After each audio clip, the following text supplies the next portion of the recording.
Bueno, gracias a todos por vuestra presencia y vuestra atención.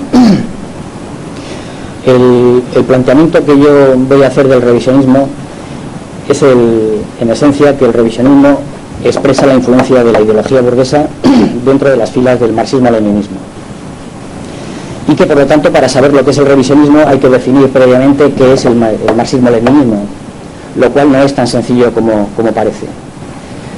Por un lado, porque hay quien opina que el marxismo-leninismo es una teoría, es decir, un cuerpo de conocimientos.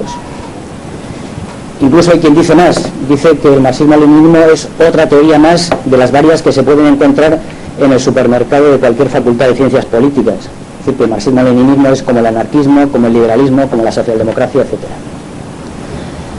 Por otro lado, también hay quien piensa que el marxismo-leninismo es una práctica, es decir, un movimiento que pretende cambiar el actual estado de cosas, que es el programa de una sociedad nueva, de una sociedad distinta. Históricamente el marxismo-leninismo se ha entendido de esas dos maneras. En la época de Marx y Engels se consideró la segunda de ellas, es decir, que el marxismo era una práctica revolucionaria, era un movimiento, mientras que posteriormente se impuso la primera, que el marxismo era una teoría. Hoy día es la tesis, digamos, más dominante o más corriente, que el marxismo es una teoría más de las muchas que hay. Yo creo que estas dos opiniones no son correctas. Yo creo que el marxismo-leninismo es ambas cosas a la vez y ninguna al mismo tiempo. Para mí el marxismo-leninismo es la unión dialéctica, es decir, contradictoria de la teoría y la práctica. Posiblemente alguno que haya leído a Lenin recuerde aquella frase que resumía esta concepción, que sin teoría revolucionaria no hay movimiento revolucionario. Pero cuando Lenin se refería a una teoría, no se refiere a cualquier teoría, se refiere a una teoría revolucionaria, y una teoría revolucionaria no es una teoría más. La teoría de la relatividad no es una teoría revolucionaria, es un cuerpo de conocimiento de la física. La teoría de la evolución no es una teoría revolucionaria, es un cuerpo de conocimientos de la biología. El marxismo-leninismo es una cuestión distinta. Para una concepción como la nuestra, incubada bajo la influencia secular del pensamiento burgués, no es fácil comprender qué es la unidad de una teoría y de una práctica, porque la teoría y la práctica son cosas muy distintas. Y también porque el pensamiento burgués siempre ha presentado la teoría separada de la práctica. Quizá el mejor ejemplo que se pueda poner de la unidad de la teoría y la práctica sea la medicina, que no es solo una teoría. La medicina no es solo anatomía, no es solo fisiología. La medicina es una práctica terapéutica. Es decir, es la unidad de una teoría ligada a una práctica al mismo tiempo. La medicina lo que trata es de curar a un enfermo, de la misma manera que el marxismo-leninismo trata de crear una nueva sociedad. No podemos decir que un buen cirujano es quien ha sacado buenas notas en la Facultad de Medicina, sino quien, además, tiene experiencia en el manejo del bisturí. Lo mismo debemos decir de un buen marxista. Es decir, un buen marxista no es aquella persona que ha leído mucho, que sabe mucho de marxismo, que ha leído el Capital, que ha leído a Lenin, que ha leído a Engels, etc. Un buen marxista es aquella persona que tiene, además, una experiencia política. Si reducimos el marxismo-leninismo a una teoría, por más que hablemos de una teoría revolucionaria, caeremos en el izquierdismo y en el dogmatismo, en repetir frases y consignas más o menos acertadas. Si reducimos el marxismo-leninismo a una práctica, caeremos en el revisionismo, en el pragmatismo, en una política sin principios y sin objetivos lógicamente revolucionarios.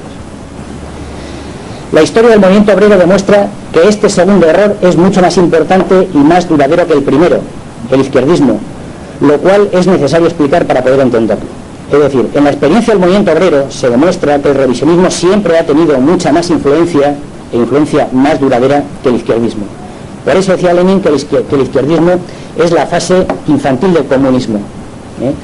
Son aquellas personas que en su primera época de aprendizaje se aferran a las frases, a la teoría, a los dogmas para poder aprender. Pero que ese izquierdismo pasa. Sin embargo, la experiencia también demuestra que el revisionismo no pasa tan fácilmente y que hay determinados principios, determinadas tácticas, determinadas estrategias que se han mantenido a lo largo del tiempo. Y es necesario explicar ese origen para poder entenderlo y sobre todo para poder hacerle frente. La ideología burguesa se incuba a partir del Renacimiento y en lucha contra la ideología feudal, que era fundamentalmente religiosa, por lo que tiene una dilatada historia, y ya era muy fuerte antes de que la burguesía llevara a cabo su revolución en varios países a finales del siglo XVIII y primeros del siglo XIX. La ideología burguesa se afianzó en numerosos terrenos y dispuso de numerosos y muy importantes ideólogos en la filosofía, como por ejemplo Spinoza, en la política, como por ejemplo Montesquieu, en la economía, como por ejemplo Smith, o en la ciencia, como por ejemplo Newton. Sin embargo, el proletariado no ha tenido esa fuerza ideológica, y después de un siglo y medio de vigencia, solo un grupo reducido de pensadores pueden calificarse como marxistas-leninistas. Se trata, pues, de una ideología joven y débil, y por lo tanto fácilmente influenciable por la burguesía. En comparación, por ejemplo, con Platón, Platón es un pensador cuya la vigencia de su pensamiento duró más de 1000 años. Esto en comparación con la ideología del proletariado, con Marx, por ejemplo, la vigencia del marxismo, que nunca ha llegado a ser dominante, no va más allá de 50 años. Entonces, todas esas corrientes, como por ejemplo, insisto, el idealismo de Platón, han sido mucho más fuertes y se han prolongado mucho más en el tiempo que el marxismo. Por tanto, es lógico esa debilidad y esa consideración del marxismo como una ideología relativamente joven. El revisionismo no es, pues, más que expresión de esa debilidad ideológica del proletariado frente a la burguesía. Pero esa debilidad no es solo ideológica, sino principalmente económica. La burguesía ya era una clase fuerte económica y socialmente antes de su revolución. En este punto, una serie de concepciones erróneas supone que por su carácter científico el marxismo-leninismo debería haberse expandido como si el conocimiento se abriera camino por sí mismo, por su propia validez científica. Pero eso no es así. Hay mucha gente que lo pregunta en ocasiones a las personas que nos definimos como marxistas y como marxistas-leninistas. Bueno, si tú estás diciendo la verdad, ¿por qué el marxismo-leninismo no se ha difundido? ¿Por qué no es ampliamente conocido entre la gente? Porque el conocimiento no se difunde por sí mismo. El conocimiento necesita del poder político, del poder económico y del poder social para poder expandirse y difundirse. Las concepciones burguesas de Montesquieu o de Rousseau no triunfaron por su propia validez, sino porque eran expresión de las necesidades de una clase poderosa, de una clase que ya había triunfado económicamente frente a la aristocracia feudal. El proletariado, sin embargo, no ha vivido ese proceso, salvo en muy pocos momentos de la historia, lo que ha situado al marxismo-leninismo a la defensiva, sometido a un acoso de la ideología burguesa. Por otro lado, el proletariado se ha ido formando históricamente sobre la base de la ruina de los artesanos y del campesinado, es decir, de sectores sociales pequeñoburgueses que han llevado a las filas del proletariado su propia ideología, la primera de las cuales fue el socialismo utópico. El marxismo-leninismo se ha nutrido históricamente de esta ideología utópica, forma parte de su propia historia y al mismo tiempo rompe con ella. Este tipo de tareas dialécticas son complejas y no siempre se articulan correctamente. ¿Cómo romper con algo con lo que al mismo tiempo hay que continuar? Sin embargo, el socialismo científico continúa el socialismo utópico y rompe con él del mismo modo que continúa al idealismo alemán y rompe con él del mismo modo que continúa a la economía política burguesa y rompe con ella.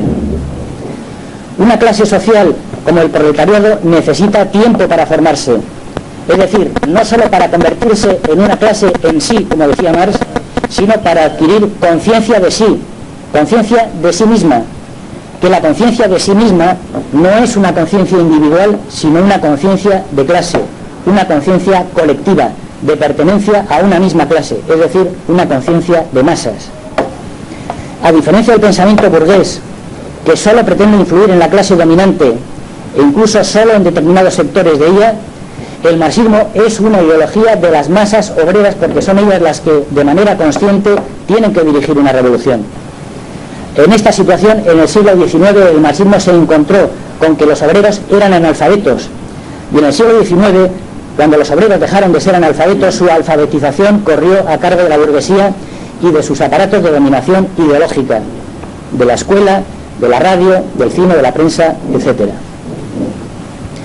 Finalmente, el imperialismo, al mismo tiempo que ha conducido al capitalismo a las puertas del socialismo, desde otro punto de vista también ha supuesto un obstáculo para el desarrollo de la ideología del proletariado, al crear en su seno a un sector privilegiado, la aristocracia obrera, que es la correa de transmisión de la burguesía en las filas del movimiento obrero revolucionario.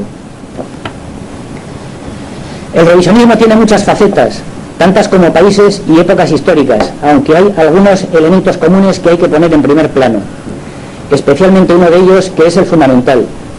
El revisionismo surge por el propio triunfo del marxismo como teoría revolucionaria del proletariado. Por lo tanto, el revisionismo surge en Alemania porque es allá donde el marxismo triunfó entre la clase obrera, creando una poderosa organización de clase, el Partido Socialdemócrata y la Segunda Internacional. Una vez vencida la fuerza de la ideología burguesa en las filas proletarias, el objetivo del revisionismo consistió en tergiversar el marxismo, en hacer pasar por marxismo algo diferente, reformista, en prolongar el dominio burgués bajo una forma renovada. Frente a esta situación, frente al revisionismo alemán, surgió el leninismo, que demostró en la práctica la verdadera naturaleza de clase del revisionismo, construyendo el primer país socialista de la historia, que a su vez, paradójicamente, desapareció por lo mismo, por el desarrollo del revisionismo en su propio seno. Lo mismo ha sucedido con la mayor parte de los partidos comunistas del mundo. Todos ellos nacen en la lucha contra el revisionismo para caer finalmente en los brazos del propio revisionismo que habían dicho combatir. Entonces la pregunta es inevitable: ¿cómo ha sido eso posible? ¿Es inevitable el desarrollo del revisionismo dentro de las filas del proletariado y de los partidos comunistas? Mi conclusión es que no es inevitable siempre que se tenga en cuenta la experiencia histórica, es decir, la lucha ideológica dentro del Partido Comunista y singularmente dentro del Partido Bolchevique, que ha sido la experiencia más concluyente en la historia del movimiento obrero de lucha contra el revisionismo.